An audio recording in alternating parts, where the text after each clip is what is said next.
अल्लाहु अकबर।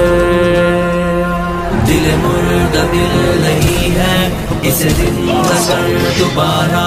ये यही है उम्मतों के मर्ज़े को उनका चारा।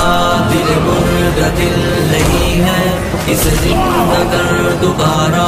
ये यही है उम्मतों के मर्ज़े को उनका चारा।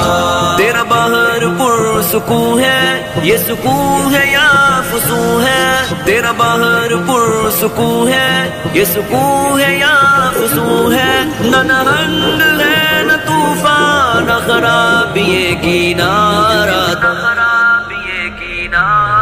दिल मुर्दा दिल नहीं है इसे जिंदा कर दोबारा, ये यही है उम्मतों के मर्ज़े को उनका चारा। अल्लाहुम्मा सल्लि अला सय्यिदिना मुहम्मद व अला आलि सय्यिदिना मुहम्मद व बारिक वसल्लम।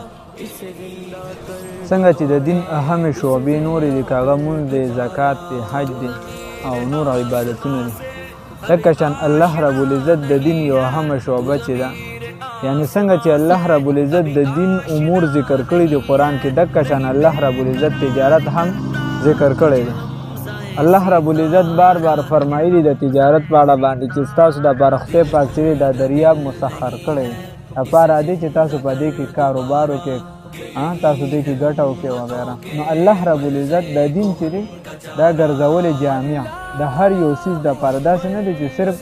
د دنیا د دین کارونه پکې دي، یعنی داسې څوک په دې باندې اعتراض نشي کولی چې دا ټولو څیزونه راغونډونکي نه دي، بلکې دین چې دی دا د هرې شعبې لره. د دې وجې خو موږ علی الاعلان خلکو له چیلنج ورکوو، خلکو ته کل عام وایو چې راشئ د اسلام په شان یو بل نظام راوړئ،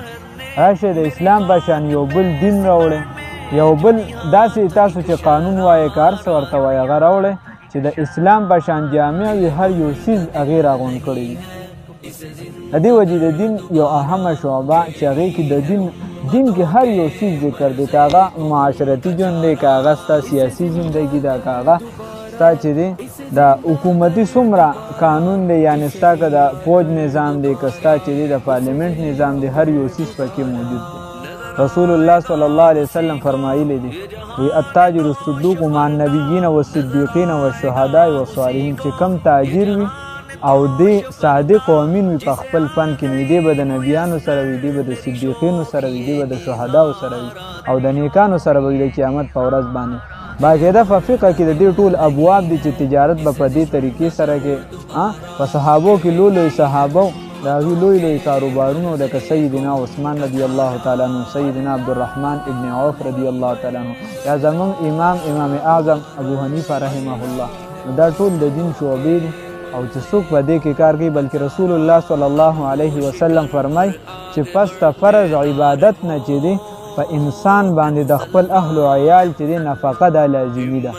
داسې نه ده چې ګنې دا د دین نه بار دي، دا ټول د دین کارونه دي. الله رب العزت تر الله توفیق راکړي چې کوم ملګري په دې کې کار کوي او نیت یې صحیح وي، نو په دې کې باقاعده دي ته اجر او ثواب میلاویږي. الله رب العزت ولا درجه ورکړي، الله رب العزت تر الله توفیق راکړي. الله دې دا ټول کارونه څنګه الله دې دې په صحیح معنی سره दिल मुर्दा दिल नहीं है इसे जिंदा कर